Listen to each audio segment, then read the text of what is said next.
everything that we buy is based on emotion. And this is true for e-commerce. It's true for SaaS and software. It's true for everything that you buy. You may not think so. You might think that you're a rational person, but our brains are emotional, and there's emotional components that make up our decisions. So if I wanted to increase conversions, I had to understand the emotions behind the decision. Welcome to the EcomXFactor podcast, where it's all about launching and scaling your business using sales funnels, automations, and smart marketing. And now, please welcome your host, the founder of EcomXFactor, Yaron.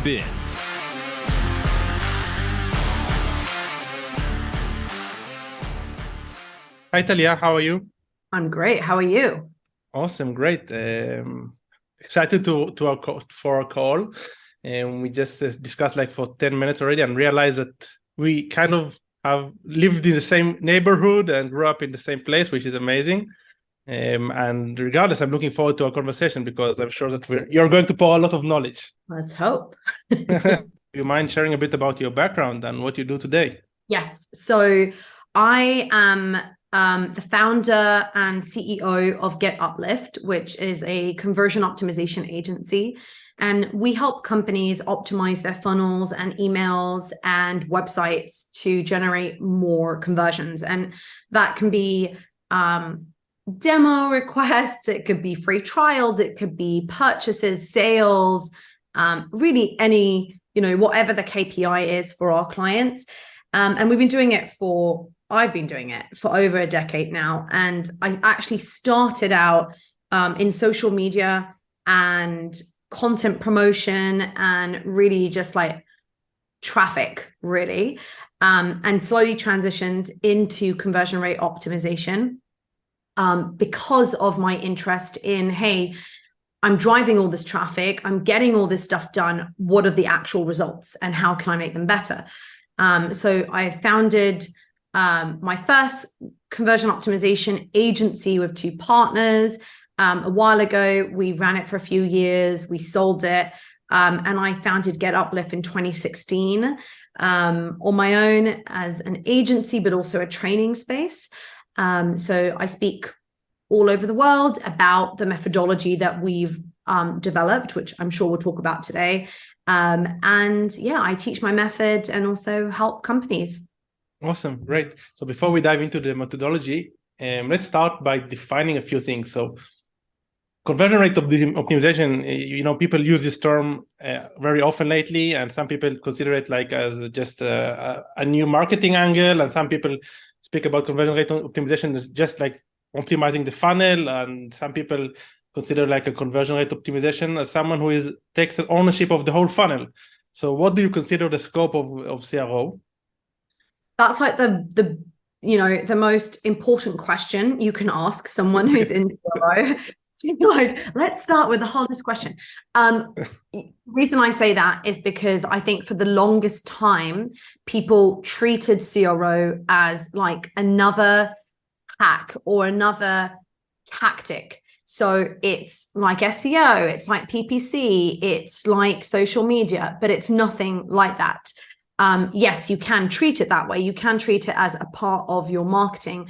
But because I've been doing it for so long, I now know, and we've been working with huge companies, and what I've seen is that done correctly in a strategic way, CRO actually has an impact on the entire business, not just on a funnel, not just on a landing page, but I'm talking anything from sales to product to customer success, and yes, marketing and acquisition and retention and LTV and everything. So it really depends on where you are in your business and what you're looking for, but CRO can have a huge impact on every single thing that you do in your business.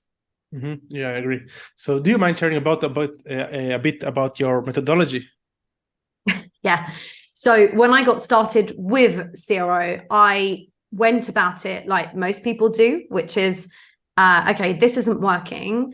I'm going to change the color of a button and see if it increases conversions, or I will, change a headline, reduce a form field, or add an exit pop-up, and that's going to work. And the more I did this for clients, the more I realized, yeah, that's not going to work.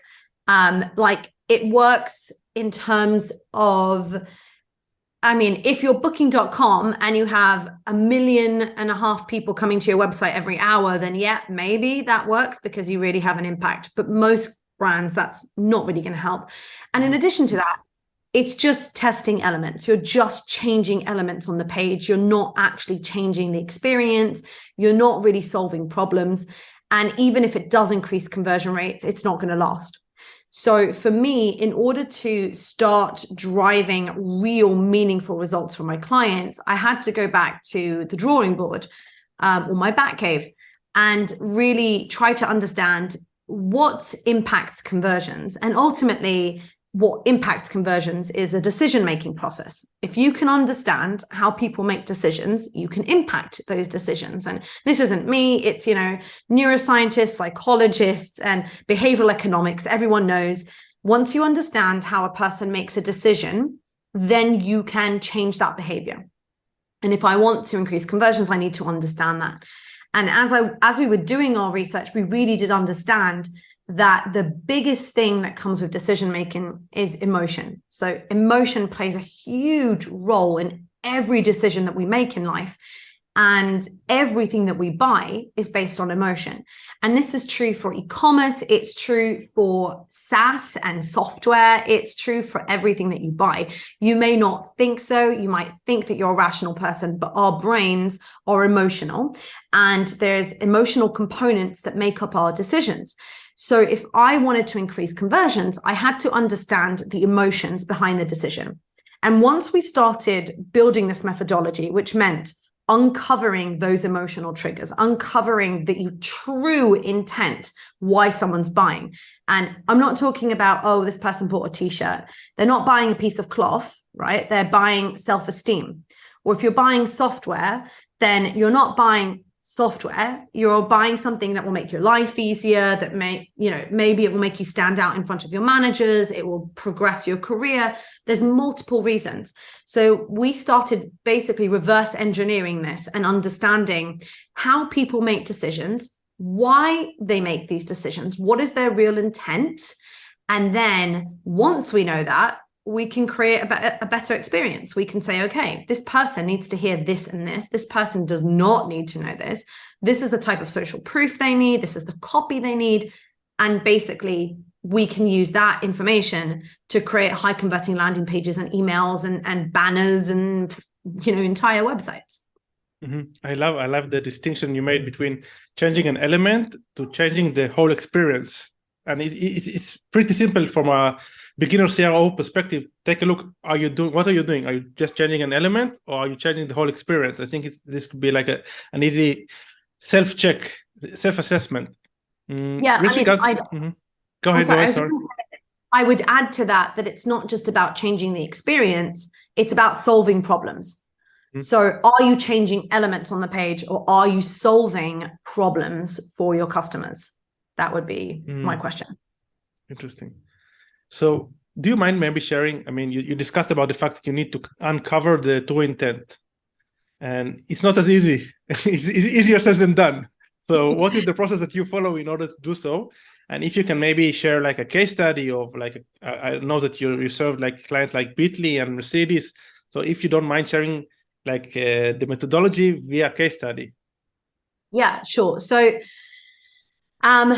the way we go about it is it's basically divided into two parts. The first part is the behavioral analysis, and that's what we all know, right? I think with conversion rate optimization, it's easy to know what's not working. You can go into Google Analytics or GA4 and look and see, okay, what's not working? Where is the leak in the funnel? What needs fixing? And we look at behavior and we analyze it to understand purchasing behavior and the user journey and who's on the website and what's happening, and essentially locate the biggest opportunities that we have. The other part of that, which is what most companies don't do, is we do the strategic research. And the strategic research actually includes very simple things, which are running customer surveys, customer interviews, doing visitor surveys for prospects, doing something called review mining and social listening, and essentially really speaking to the customers and to prospects in order to get into their brains and understand them. And that really does, entail kind of different things, right? Asking the right questions, knowing what to ask and when to ask it, and also being able to mine all those insights into real meaningful insights. So a lot of the research that we do is really focused on uncovering what are the biggest fears that people have, what are their challenges, what's keeping them up at night, how do they want to feel? Like right now you're going through this problem and this challenge, how do you want to feel once you found a solution? So all of these things are, really important if we want to understand why people make decisions and how they make them. And essentially, after we've done this research and we've done the other, we do audits, and we audit the entire funnel or the entire website. And we are able to look at, let's say, let's make it this easy. We're able to look at an entire funnel, like a landing page and an email sequence, and really easily see why it's not working. Because, hey, you're saying all this stuff, but from our research, we can see that you actually should be saying all of this.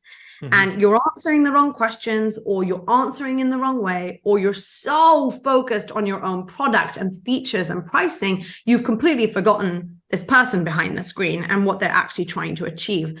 So the methodology really is about taking all of that and then testing. So then if we've arrived to these conclusions and we're looking at landing page, we can then say, okay, we're going to write a complete new landing page, or we're going to change the header of this landing page and we're going to test it and see what happens. And that's kind of like, that's basically the methodology. So continuous A/B testing, continuously analyzing the results, running more research, and running more tests. And as an example, I think most people, when I talk about this, they say that the hardest part for them is the research. And I get that. It's hard because we spend way longer time trying to find quicker ways than actually getting on a Zoom call with our clients or our customers. No one wants to do that. But that's where the biggest insights lie. And I can tell you that with one of our clients, I think it was a year and a half ago now, they came to us really worried because they had so much traffic coming in, but they weren't making the sales that they wanted to make. And one of the things that we asked them is, okay, why do people buy from you? And what do you think is a real reason? And it's interesting to see their answers. And what we did is we ran a survey and we did some interviews. And now this product is incredible. The product is called Power Up Toys, and they have this amazing basically device that you can attach to a paper airplane and you can fly it with your phone. And a lot of people use like cabbages and Coca-Cola bottles and like notebooks, and they just attach Power Up's device to it and fly it with their phone, which is super cool. So we went back and we started interviewing these customers, and it was crazy to see the difference between the different types of people. And what we uncovered is there were two types of people that bought from Power Up Toys. One was the hobbyists. These are the people that are like me, where I do not like anything that's unbuilt. I want to pull it out and like fly it. I want to be able to do it in like 2 seconds. And those are the people that were buying presents for their children, their grandchildren, and they just wanted something that was out of the box ready. The other type of people was the completely different. These are the DIYers, the tinkerers. These are the people that would spend, I mean, the quotes are incredible, but they spent like 2-3 days assembling the product. And someone said, it's the crashes that teach you. It was really so empowering to see this, because they're so different people. But when we went back and asked them, hey, but how was the purchase? All the hobbyists, the people that like just wanted an out of the box experience, would say it was disappointing. It didn't work. My niece was so disappointed with the present. They were like really heartbreaking answers. And the DIYers were like over the moon at how amazing this is. And the funny thing is that Power Up Toys has a solution for each of these people, but they didn't know that this is what they needed to do. If you went to their website prior to our research, all it would say was, fly an airplane in seconds. It's as easy as possible. Click here. And what would happen is the hobbyists would buy into it thinking, okay, yes, this is easy. I'll just buy it. And the DIYers would say, no, this is too easy. I don't want this. I want something that I can build. So none of them were actually getting the message that they needed. So once we basically changed the messaging on the homepage and made it very clear that you can choose this if you are a DIYer, or you can choose this product if you are a hobbyist, not in those words, then we were able to increase their sales by 97% just by changing messaging and showing images of what these people were looking for. So it was just a case of understanding the people behind the screen, right? Amazing. I love your choice of words. You said mining and uncovering, because this is data that is very easy to overlook. And I don't know why people, I mean, marketers and CROs, I don't know why are they so reluctant to doing these user researches. I mean, people don't mind doing the survey necessarily, but like conducting the Zoom calls, people really don't want to do this. So 2 questions. What would be the easiest way to start conducting these surveys? This is the first question. And the second question, were the owners of this company really surprised by the findings? Do you often encounter like things that are very counterintuitive from what the owner thinks? I'll start with the second question. Okay. No, that I don't think that it's ever like a mind-blowing discovery. I think for most companies, especially larger and more established companies, they kind of know who they're speaking to, but they don't have the nuances and they don't understand it till the end. So when you ask companies about who's your customer, most of them say, well, age 25 to 37, female, lives in this blah, blah, has this position or has this role at their work, but they don't go beyond. So I think that where this research really delivers an aha moment where you're like, oh my gosh, how did I not think about this? It's when you look at what they're saying. So yes, it is that type of person, but the reasons that they're coming to the website are usually very surprising. The way they analyze whether they're going to choose you or a competitor is very surprising. I think a lot of the times you say to people, to brands, who are your competitors? And they immediately say the other competitor. And more often than not, the actual competitor is, I don't do anything, or I use a spreadsheet, or I haven't solved this problem before. And that's a big competitor to get over with, because you have to change people's habits. So I think sometimes it's mind-blowing and like completely out of the blue, but most of the time it's actually more to do with getting into the deeper conversation of, yes, like now I better understand it. I better understand why they made this decision or why they clicked on this. That's a great question. Answer. Not necessarily a great question, but a great answer. and regarding the first question, how would you suggest like starting? What is like the MVP of a user interview? Okay. So user interviews or the research? Because there's different... I think but I think people are very reluctant to doing the user interview. Some people do the surveys, although many also skip this. But I mean, I think the interviews have the biggest bang for your buck, in my opinion, but the biggest objection from the marketer. So let's start with that. So I'll take a step back and I'll say that for us to get on an interview with someone, we actually have to survey them first.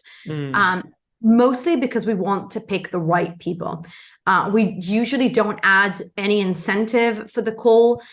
So what we do is we divide our survey into 2 parts. One is for prospects on the website that haven't converted yet, and the other is for existing customers. And we'll ask a series of questions that is to do with their decision-making process and the different emotional values and trying to understand what the real value is of our service or our client service to them. And once we have that survey, we then comb through all the answers and choose around 10 people to reach out to and say, we really are interested with your answers to this survey. We'd love to pick this up on a call. And that's when we would actually add some more incentive, where we'd say, and if you do this with us, and if you speak to us for a couple of minutes, like 20, 30 minutes, we can do X. We don't have to do that. If we don't get answers, that's when we'll introduce the incentive. Yeah, but many times we find, and I think this is surprising to a lot of companies, is that people really want to be heard. Exactly. And they really want to be on a call. They want to feel important. So I think that's great. And then once you have people on the call, I think the most important tip I can give you is that ultimately you shouldn't be doing all the talking. And the most important thing is to sit back and reflect their answers back to them. You have to avoid leading people into certain directions, and you want to have more of an open conversation. So I wouldn't ask, hey, why did you sign up with us? One of the questions that I love that I heard from Joanna Weeb was she recommended this question. I think it's brilliant. Is instead of asking, why did you come, why did you convert? You could ask, what was going on in your life or your day that made you search for this solution? So you're actively asking them to tell you a story. And you sit there. Because if you say, hey, why did you sign up? They're just going to say, well, we looked at some competitors. It looked good. We chose you. But what I'm looking for is the story so that I can reflect it back. So these questions, the way you ask the questions matter. And also just sitting there and not actually responding to their answers, but saying, why is that? Why? The more you ask why, the more answers you're going to get that make sense and are more interesting to mine. Yeah, I also heard something similar in a podcast a few days ago from Teresa Torres. She's like a famous product manager, and she also said that she starts the interview by asking, where were you before buying? What did you do? How did you feel? Like, just getting the context is very, very important. And from there, like you said, just trying to suck out as many details as possible, and without even directing them or asking any closed questions, just be very inquisitive. Yes, I love that. And I think there's a way to ask every question. So ultimately, when you're thinking about the questions you want to ask, the first thing you need to ask yourself is, what am I trying to uncover? Because within an interview or surveys, you can't uncover everything. You're not going to uncover what's the best pricing plan, how much should I charge, what is the value that I deliver, how long are people going to stay, what is the best feature. There's too many questions. So for me, I'm always going to think about what is our goal. And our goal is usually to uncover the unique selling proposition, to uncover what is that one thing that makes our client stand out and the value that they get, as in what would happen if they didn't have this product. And that's another brilliant question from AG Consult, which is an agency in Belgium. They once gave me the tip to ask the question. I asked this in surveys, but I also ask it on interviews, is if you could no longer use this product or service, what would you miss the most? And it's a brilliant question, because it's not saying, what do you love the most about this product? Which is your favorite feature? You're just saying, if I took this away from you, what is the one thing that you would miss that would be heartbreaking or whatever? And once you do that, they're going to answer not a feature. They're not going to talk about pricing. They're just going to talk about the value that they get and what they'll be missing out on. I love it. It's a great question. A question that I used to do, which I used to ask in my thank you page, was what almost prevented you from buying, which I also, it helped me realize what were the frictions in the funnel. It's not that I don't think it's as good as this question, but it's just a question that I used to ask. But it's more tactical. Yeah, it's more tactical. you were trying to figure out, how can I make checkout better? Exactly. When I'm talking about the questions, my questions are more about what is the right messaging? What should I be saying? I think the toughest part with marketing is knowing what to say. And if you're a copywriter, or if you're not, more often than not, you're sitting in front of a blank screen and you're trying to figure out, what should the headline be? What should the subject line be? And you're hoping words will just like somehow magically appear in your brain. But when you do this research, it's so much easier because you know what people want to hear and you know what they're looking for. So my questions are more towards that, like, what is the strategy? Yeah, for sure. And basically also they give you the copy, basically, which is amazing. So, okay, now we've conducted these, let's say 10 interviews. What will be the next step? The analysis is also not so straightforward. So I'm curious to know, what is your methodology with regards to the analysis? Yeah, so usually what we do is, depending on what the questions are and what we're trying to uncover, but really what we do is we divide it into segments of positive segments, negative segments. A lot of the questions that we ask are about, how did you feel before? How do you want to feel after? And we categorize the answers according to positive and negative emotions. And then what we will do is we will audit the existing website or the funnel or email sequence or whatever it is that we're working on, and basically look out for that to see, are we saying these things? Are we touching on these positive emotions? Are we touching on the negative emotions? Is this company sharing a relatable story? Are they talking about themselves, or are they making it about the customer? And what we will then do is leverage everything that's in that spreadsheet to write copy. So if we're writing a landing page, then we will know what is our goal, what is the customer's goal. And we start drafting out content according to what we've learned. Now, again, it's not just the survey and it's not just the interviews, it's everything that we've mined throughout. But we leverage these insights in order to optimize existing assets and essentially make them better. Interesting. So how do you roll out these findings? Because basically, let's say we just change a headline, it's easy to split test this, and then the change, the lift is very obvious. But in this case, it sounds to me like you're making like pretty big adjustments. So, and it's very hard to then find if it's correlation or causation between any changes in the conversion and the lifetime value, etc. So how do you roll out these findings? Yeah, so it really depends on the priorities and the roadmap. So after we've done all of our research, one of the main things that we have at the end is a roadmap for testing. And we prioritize tests according to impact, ease of implementation. So how easy is this test going to be to implement, and what kind of impact will it have? So we can have a bazillion ideas, and some of them might be a new homepage or a new product page or a completely new whatever comparison page for SaaS. But more often than not, we'll start off smaller with things that we can run faster and implement quicker and have a fast impact.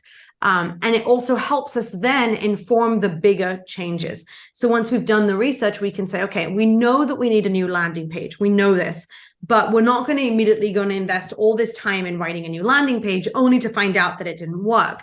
So we'll go to the landing page and make changes, meaningful changes to the messaging on it. So maybe it's just the header, maybe it's a video, maybe it's the bullet points that we're using. And it's the same with email. Email is easier to test. But the idea is that you don't immediately have to make complete redesigns and complete changes to everything. You're testing things according to what's easier to implement and has fast impact. And later you can kind of do the big change and the big lift where like you completely overhaul a website or a landing page or, the homepage. Interesting. Yeah, and I know it's very common in the CRO space that people use like the ICE method, which is impact multiplied by confidence multiplied by effort. And then you like give a score to each one of your ideas. And this way you just sort out by the score and you just know what you should prioritize. But what you said is interesting because you can also give like a different weight for the ease of implementation, like bigger weight, because it's easier to, quick win, see a quick win. Yeah, I think also it really depends on the company we work with. Some companies are smaller and it's easier to move. And with some companies, it can take months to make a big move like that. With branding and legal, and there's so many things that can be involved when you're working with like an enterprise or something like that. So we really do adjust it according to ease of implementation because it depends on the resources. We can have all the best ideas, but if product or engineering is backed up by, 3 months of backlog, even if I pound on the door, it's not going to help. So we're always looking for different ways to understand the company and the people that we're working with in order to launch tests that make sense and can have an impact. How would you approach CRO for a company that doesn't have a lot of traffic? I know it's a different kind of steering the conversation, but it was like at the tip of my tongue. So because if there's a lot of traffic, we both know it's easier. I mean, you have with what you can work with stuff. But if the company is just starting out and we're trying to crystallize the message and we are not sure about what is exactly the persona, so it's pretty hard, testing and probing. So do you take any clients at the beginning of their journey, or? Those are two different questions. But they're related. I'd say, first of all, that I think when people think about CRO and people talk about CRO, they think CRO equals A/B testing, and that's what it is. But CRO is so much more than A/B testing, and you can do a lot of optimization even if you don't have any traffic. And the way to go about it is actually to double down on the research that I mentioned, because you don't have the data in GA. You don't have all the beautiful heat maps and the great, BI and whatever, all the data that the other companies have. So you have to double down on interviews and surveys and other stuff in order to collect that information and those insights. Another brilliant method that Joanna Wiebe uses is something that's called review mining. And it's super helpful for companies that don't have a lot of traffic or are just getting started. So what you do is you essentially go on to websites like, let's say, Amazon, and look at books that are trying to solve the problem that you solve. And what that means is, let's say you have an accounting software and you're trying to promote your accounting software and it's new and you don't have any customers. You could go to Amazon and look at Accounting 101, the book, and see all the reviews, thousands of reviews this book has been given. And the reason you mine them is to understand what is the sentiment. For example, these are people that could be using your software. So they're complaining about how hard something is or how easy something is or what they didn't learn or what they're hoping to learn or what they're struggling with. And you can do the same with your competitors' reviews. So you can review all of their the reviews basically and mine them. So you don't actually have to have a lot of traffic in order to start optimizing. What you do need to do is really go deeper into the strategic research and understanding who these people are and what they're looking for and what their real pains are and what their desired outcomes are. And once you do that, what is really great is that, okay, you won't be able to A/B test, but you can implement. Because A/B testing, you're not going to get to statistical significance in months and 6 months, but you can implement it. You can test it on an ad. You can test it in an email sequence. You can test it on a landing page and just take the time. You can just switch through. So the deeper you go into the research, the easier it is for you to optimize. And can you A/B test when you don't have enough traffic? No, in order to A/B test, you need to have, I'd say, between 100 to 150 conversions per variation to reach statistical significance. Anything lower than that, it's just not worth A/B testing. And I would invest more time in uncovering low-hanging fruit, doing a heuristic analysis to understand how the website's performing in terms of UX and UI, and doing this research. And that then you can just switch and change things without testing them. And one of the things that you can do is look at the past, 30 days of data that you do have, whether if it's small or not, and then launch the new variation of your homepage or your landing page, monitor that for 30 days, and then look at it and see, okay, how is this performing? It's not the best A/B testing, but it's something. For sure. Exactly. I agree. Yeah, and I also use the method of going to the Amazon reviews, and I also like taking a look at the question and answers in Amazon, because there are the reviews which you can sort by most helpful, and then see the most helpful reviews, and also take a look at the questions and answers people usually ask regarding the product, and then you can also use that as insights. Exactly. And it's very important what you mentioned regarding when you don't have a lot of traffic. It doesn't mean that you shouldn't do CRO.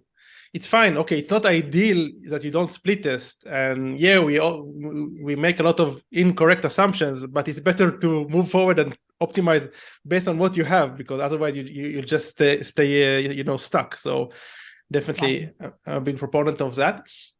What do you use any like specific services that provide usability testing at scale?